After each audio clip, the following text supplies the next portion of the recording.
తెలంగాణ రాష్ట్ర రాజకీయాల్లో Thorrur municipality chairman పీఠంపై ఉత్కంఠ వాతావరణం నెలకొంది. చైర్మన్ పీఠాన్ని ఎలాగైనా దక్కించుకోవాలనే లక్ష్యంతో ఇరు ప్రధాన రాజకీయ పార్టీలు వ్యూహాత్మకంగా పావులు కదుపుతున్నట్లు తెలుస్తుంది. ఎలాంటి అవాంఛనీయ సంఘటనలు జరగకుండా ఉండేందుకు పోలీసులు అప్రమత్తమయ్యారు. 150 మంది పోలీసు బలగాలతో భారీగా బందోబస్తు ఏర్పాటు చేసి మున్సిపాలిటీ పరిధిలోకి వచ్చే అన్ని మార్గాల్లో గేట్లు ఏర్పాటు చేసి గట్టుదిట్టమైన భద్రతను కల్పించారు.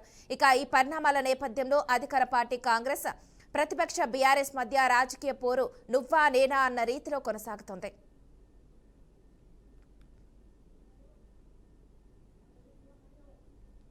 తొర్రూరు మున్సిపాలిటీలో chairman and vice chairman elections జరుగుతుంది కాబట్టి దీనికి సంబంధించి 144 సెక్షన్ అమల్లో ఉంది. అలాగే మనము 1000+ ఫోర్స్ని ఇక్కడ డిప్లాయ్ చేసాము.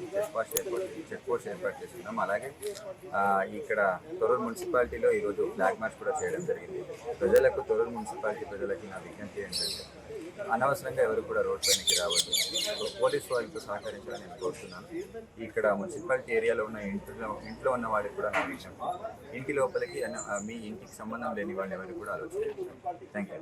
ఈరోజు తొర్రూరు మున్సిపాలిటీలో chairman and vice chairman elections జరుగుతుంది.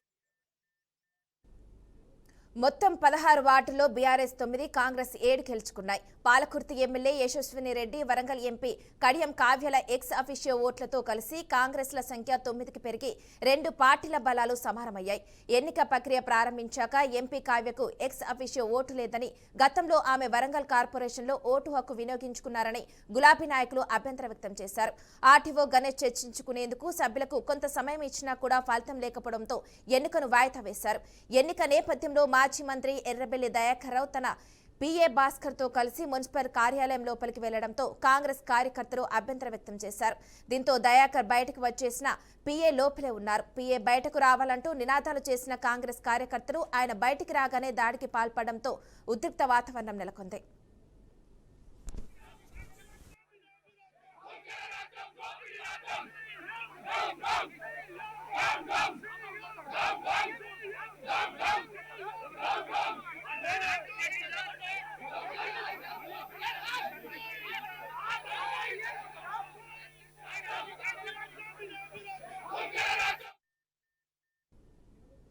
అదే సమయంలో ఆమె తొర్రూరు మున్సిపాలిటీలో కూడా ఎక్స్ అఫీషియో మెంబర్గా నమోదు కావడానికి ప్రయత్నిస్తున్నారని బీఆర్ఎస్ 3వ వార్డు కౌన్సిలర్ తూర్పాటి రవి ఆరోపించారు. ఇక వరంగల్ కార్పొరేషన్లో ఎక్స్ అఫీషియో మెంబర్గా ఉన్న వ్యక్తికి మరో మున్సిపాలిటీలో అదే హోదా ఇవ్వకూడదని కోరుతూ ప్రీసైడింగ్ ఆఫీసర్కు ఫిర్యాదు చేసినట్టు తెలిపారు.